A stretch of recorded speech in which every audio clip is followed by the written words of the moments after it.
Hello students, चलिए आज से हम लोग डीसी जनरेटर का लेक्चर देखते हैं जो कि आपके जुलाई में होने वाले सीबीटी एग्ज़ाम के लिए बहुत इम्पॉर्टेंट है। ठीक है, चलिए स्टार्ट करते हैं। अगर चैनल पर नए हैं प्लीज़ मेरे चैनल को लाइक करिए, शेयर करिए एंड सब्सक्राइब जरूर करिए। देखिए डीसी जनरेटर होता क्या है। डीसी जनरेटर एक ऐसी मशीन है, ठीक है, एक ऐसी मशीन है जो मैकेनिकल एनर्जी को, या हिंदी में बोलते हैं इसको यांत्रिक ऊर्जा को, इलेक्ट्रिकल एनर्जी या जिसको बोलते हैं विद्युत ऊर्जा में बदलता है। ठीक है, डीसी जनरेटर क्या होता है? या एक ऐसी इलेक्ट्रिक मशीन है जो मैकेनिकल एनर्जी को इलेक्ट्रिकल एनर्जी में बदलती है। ठीक है, समझ में आया? अब देखिए डीसी जनरेटर के मेन दो पार्ट होते हैं। एक होता है आपका स्टेटर, दूसरा होता है आर्मेचर। ठीक है, जिसको हम लोग बोलते हैं रोटर। ठीक है, डीसी जनरेटर को दो पार्ट्स में बांटा गया है। पहला हो गया आपका स्टेटर, दूसरा हो गया रोटर। स्टेटर क्या है? स्टैटिक पार्ट है, मतलब ये स्टेबल रहता है, ये मोशन नहीं करता है। और जो आपका आर्मेचर होता है ये आपका रोटेटिंग पार्ट होता है। क्या होता है? ये आपका रोटेटिंग पार्ट होता है। अब देखिए डीसी मशीन को दो पार्ट्स में बांटा गया है। डीसी मशीन को दो पार्ट्स में बांटा गया है। एक होता है डीसी जनरेटर, एक होता है डीसी मोटर। ठीक है, डीसी जनरेटर क्या करता है? मैकेनिकल एनर्जी को इलेक्ट्रिकल एनर्जी में बदलता है। और जो डीसी मोटर होता है वो क्या करता है? इलेक्ट्रिकल एनर्जी को मैकेनिकल एनर्जी में बदलता है। ठीक है, अब देखिए ये जो आपका डीसी मशीन होता है ये फैराडे के इलेक्ट्रोमैग्नेटिक इंडक्शन पे कार्य करता है। मतलब इसका जो कार्य सिद्धांत है वो क्या है? फैराडे का इलेक्ट्रोमैग्नेटिक इंडक्शन। ठीक, इसमें क्या होता है? डायनेमिक ईएमएफ उत्पन्न होता है। ये सब पॉइंट्स आपको याद रखने हैं क्योंकि ये क्वेश्चन पूछ सकता है। ठीक है, डायनेमिक ईएमएफ इसमें उत्पन्न होता है। ठीक, अब देखिए डीसी जनरेटर का कंस्ट्रक्शन देखते हैं। डीसी जनरेटर का कंस्ट्रक्शन मतलब कैसी बनावट होती है। डीसी जनरेटर की बनावट को हम तीन पार्ट्स में डिवाइड करते हैं। पहला होता है मैग्नेटिक फील्ड सिस्टम, दूसरा होता है आर्मेचर, तीसरा होता है कम्यूटर और ब्रश गियर। ठीक, इसको तीन पार्ट्स में बांटते हैं। पहला होता है मैग्नेटिक फील्ड सिस्टम, दूसरा होता है आर्मेचर, तीसरा होता है कम्यूटेटर और ब्रश गियर। ठीक है, अब देखिए क्या मैग्नेटिक फील्ड सिस्टम क्या है। ये आपका फिक्स्ड पार्ट ऑफ मशीन है। मशीन का जो फिक्स पार्ट है वो क्या होता है? मैग्नेटिक फील्ड सिस्टम होता है। ठीक, ये सिस्टम क्या करता है? मैग्नेटिक फ्लक्स को उत्पन्न करता है, प्रोड्यूस करता है। ठीक है, ठीक, मैग्नेटिक फ्लक्स को क्या करता है? प्रोड्यूस करता है। ठीक, इसको क्या कहते हैं? इसको क्या कहते हैं? फ्रेम कहते हैं या योक कहते हैं। ठीक, फ्रेम कहते हैं या योक कहते हैं। ठीक, अब देखो छोटी मशीनों में कास्ट आयरन का बनता है योक, और बड़ी मशीनों में आपका कास्ट स्टील का बनता है। ठीक, अब योग का काम क्या है? ठीक, अभी योग का हम आपको फिगर भी दिखा देंगे। फ्लक्स को ये मैग्नेटिक पाथ देता है, मतलब मैग्नेटिक रास्ता देता है। ठीक है, मैग्नेटिक सपोर्ट देता है। ठीक है, जो मशीन होती है उसको क्या करेगा? मैग्नेटिक सपोर्ट देता है, सभी भागों को धारण करता है।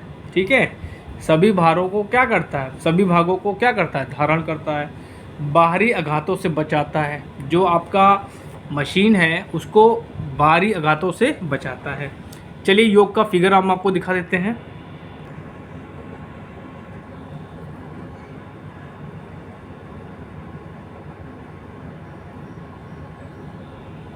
अब देखिए ये आपका डीसी जनरेटर का पूरा सिस्टम दिखाया गया है इसमें। ठीक है, ये जो आपका ये देख रहे हैं आप, ये पूरा आपका योक है। ये आपका क्या है? योक है। ठीक है, और ये आपका सपोर्ट है। ठीक, ये जो आप देख रहे हैं ये पूरा जो है ये क्या है? योक है। और योक जो है क्या देख रहे हैं आप? डीसी मशीन के सारे भागों को धारण किया है। डीसी मशीन के सारे भागों को ये धारण किया है। ठीक है, अब देखिए ये क्या होता है, ये जो गोल गोल दिख रहा है आपको, ये होता है आपका आर्मेचर। क्या होता है, ये जो आपको दिख रहा है स्लॉट्स कटी हैं, ये क्या है आपका आर्मेचर है, ये आपका आर्मेचर है। ठीक, ओके, ये आपका क्या है, ये आप देख रहे हैं, ये इसे ये आपका पोल शू है। ठीक है, ये आपका क्या है, पोल शू है। ठीक, ये क्या करता है, आर्मेचर क्या करेगा, जो फ्लक्स आपके उत्पन्न करेगा उसको ये काटेगा, जब काटेगा तो क्या होगा, ईएमएफ उत्पन्न होगा। ठीक है, और ये जो आप देख रहे हैं ये ऐसा इस टाइप का ये आपका क्या कहलाता है, पोल शू कहलाता है। क्या कहलाता है, पोल शू कहलाता है। ये देखिए इन्होंने दिखाया यहाँ पे, ये पोल शू होता है। ये क्या करता है, एयर गैप में फ्लक्स को समान रूप से वितरित करता है।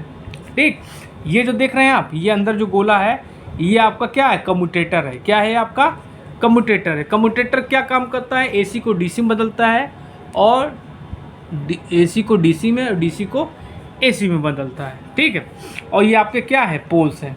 ठीक ठीक, अच्छा, और क्या है आपका,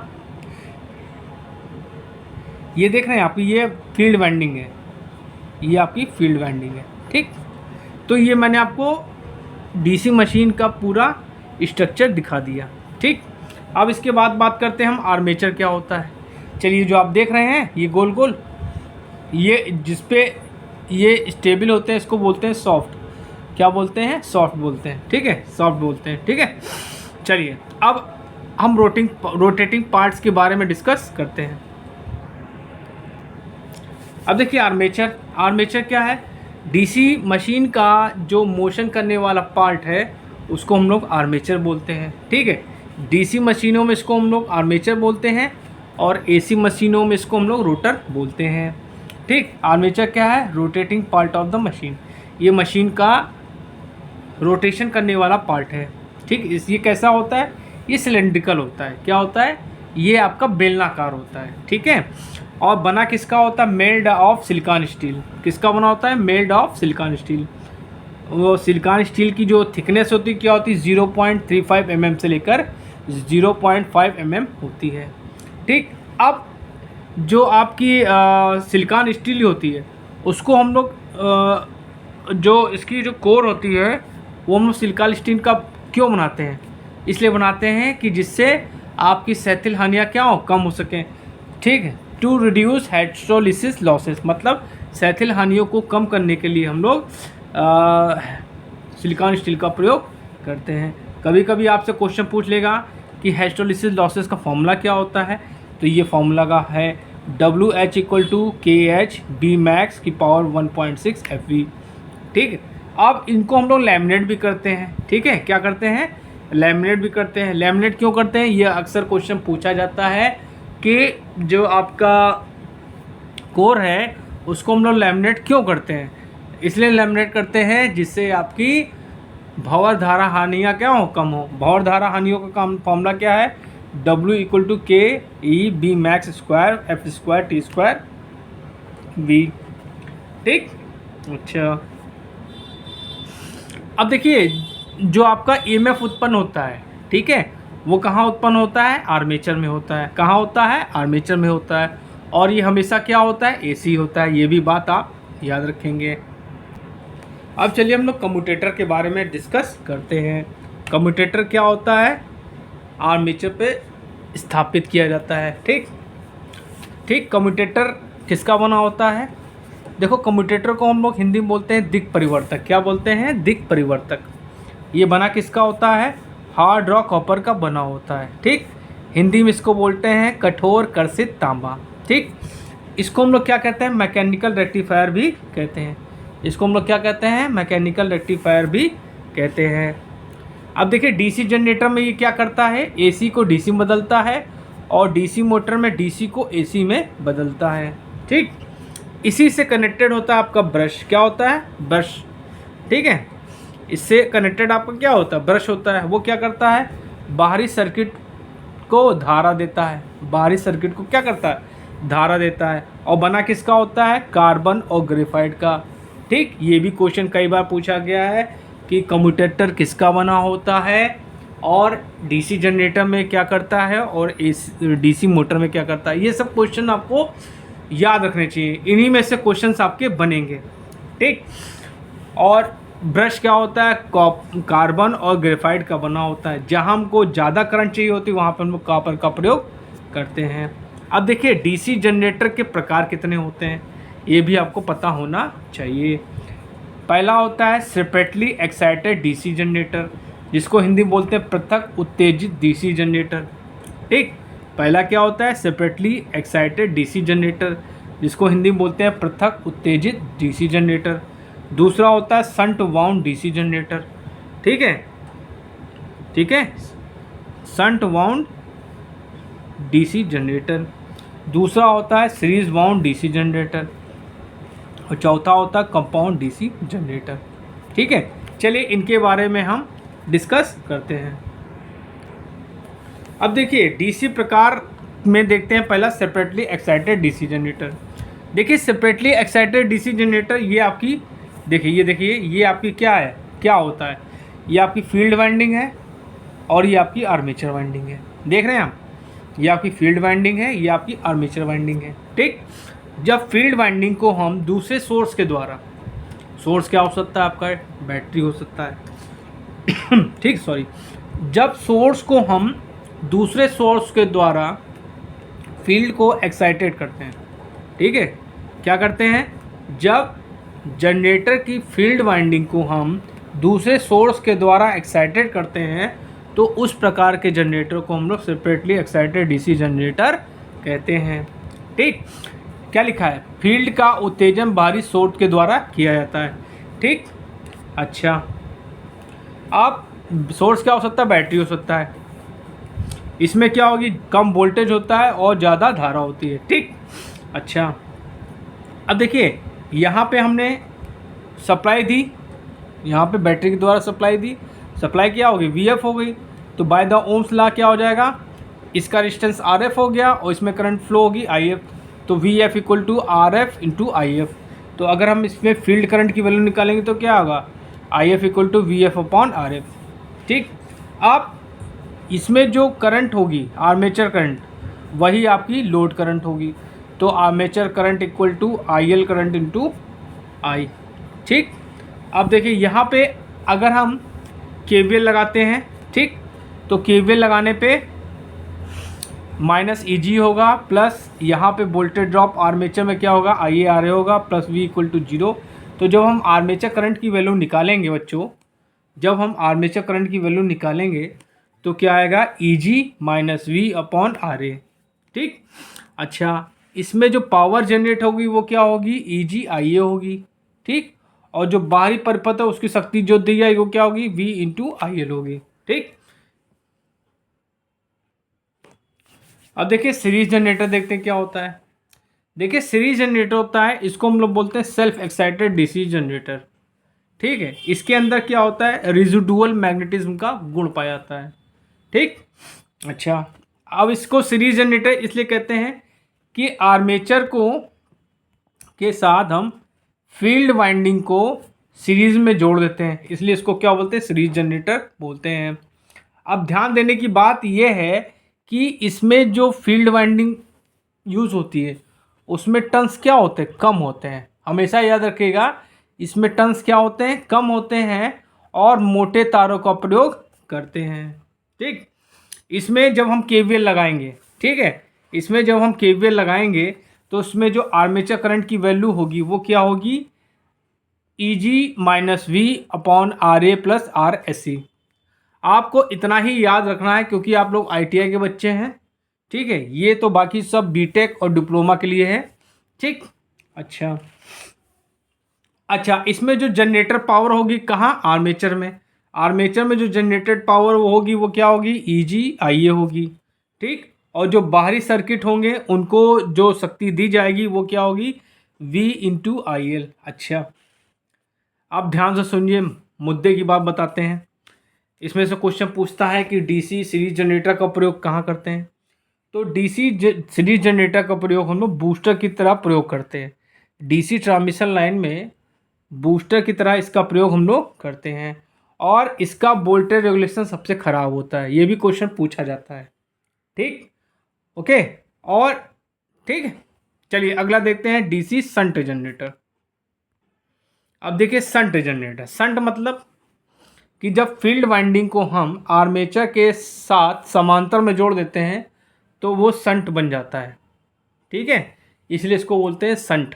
ठीक, अब इसमें जो फील्ड वाइंडिंग के टर्न्स होंगे वो क्या होंगे, ज़्यादा होंगे। इसमें फील्ड वाइंडिंग में टर्न्स क्या होंगे, ज़्यादा होंगे, और पतले तारों का प्रयोग करते हैं। एक अक्सर क्वेश्चन पूछा जाता है कि इस फील्ड वाइंडिंग का रेजिस्टेंस कितना होता है, तो लगभग हम लोग उसको 100 ओम तक रखते हैं। ठीक है, ये क्वेश्चन पूछा जाता है, तो इसका रेजिस्टेंस क्या होता है, लगभग 100 ओम होता है। ठीक, अच्छा, अगर यहाँ पे ध्यान दीजिए आर्मेचर में, ये आर्मेचर से करंट जो जनरेट हो रही वो आई है। अब आई ए जो हो यहाँ जाके दो भागों में डिवाइड हो जा रही, तो यहाँ पे क्या होगा, I A equal to I S H plus I L, मतलब फील्ड वाइंडिंग में जो करंट फ्लो हो रही है वो आई एस एच होगी, और जो लोड में करंट फ्लो हो रही है उसको आई एल बोलते हैं। ठीक, तो I A equal to I S H plus I L होता है। ठीक, ओके। और अगर इसमें हम आर्मेचर करंट की वैल्यू निकालेंगे तो क्या होगा, I A equal to E G minus V upon R A होगा। ठीक, ओके। अच्छा, अब इसमें जनरेटेड पावर क्या होगी, ई जी आई ए होगी। इसका वोल्टेज रेगुलेशन क्या होता है, सबसे बेस्ट होता है। इस जनरेटर का वोल्टेज रेगुलेशन क्या होता है, सबसे बेस्ट होता है। ठीक, और इसका प्रयोग हम लोग कहाँ करते हैं, इलेक्ट्रोप्लेटिंग में या बैटरी चार्जिंग में। बैटरी चार्जिंग में और इलेक्ट्रोप्लेटिंग में इस जनरेटर का प्रयोग हम लोग करते हैं। ये भी आपका क्या है, सेल्फ एक्साइटेड डीसी जनरेटर है। ठीक है, उसके बाद आपका ये है लॉन्ग शंट कंपाउंड जनरेटर। ठीक है, इसका आप सर्किट डायग्राम देख लीजिए। ये फील्ड वाइंडिंग है और आर्मेचर के साथ एक फील्ड वाइंडिंग और जोड़ दी गई। ठीक है, तो ये क्या होगा, लॉन्ग ठीक शंट कंपाउंड जनरेटर। ठीक, अच्छा, और इसका फॉर्मूला समझ लीजिए क्या होगा। इसमें जो आर्मेचर करंट होगी वो I C equal to I S H plus I L होगी। ठीक है, अब देखिए मैंने जैसा कि आपको बताया था, जो आपका ईएमएफ उत्पन्न होता है वो क्या होता है, डायनेमिक होता है, गतिशील होता है। ठीक है, वो कहाँ उत्पन्न होता है, आर्मेचर में उत्पन्न होता है। ठीक, तो ई जी इक्वल टू क्या होगा, 5ZPN/60A। इस इक्वेशन को आपको याद कर लेनी है, इस इक्वेशन को आप लोगों को याद कर लेनी है, क्योंकि 100% ये क्वेश्चन पूछा जाएगा। जिसमें से आपका F क्या है, फ्लक्स है। ठीक है, P क्या है, पोल्स है। Z क्या आपका कंडक्टर है। N आपकी स्पीड है आर्मेचर की। A आपका पैरेलल पाथ है। ठीक है, तो EMF का फॉर्मूला क्या होगा, Eg इक्वल टू 5ZPN/60A। ठीक, अब देखिए वाइंडिंग दो प्रकार की जाती है, एक होती है लैप बाइंडिंग, एक होती है वेव बाइंडिंग। लैप बाइंडिंग कब करते हैं, जब हमको ज़्यादा करंट चाहिए तब हम लोग लैप बाइंडिंग करते हैं, और जब हमको वोल्टेज ज़्यादा चाहिए तो वहाँ पे हम लोग क्या करते हैं, वेव बाइंडिंग का प्रयोग करते हैं। ठीक, अच्छा, वेव बाइंडिंग में A बराबर P होता है।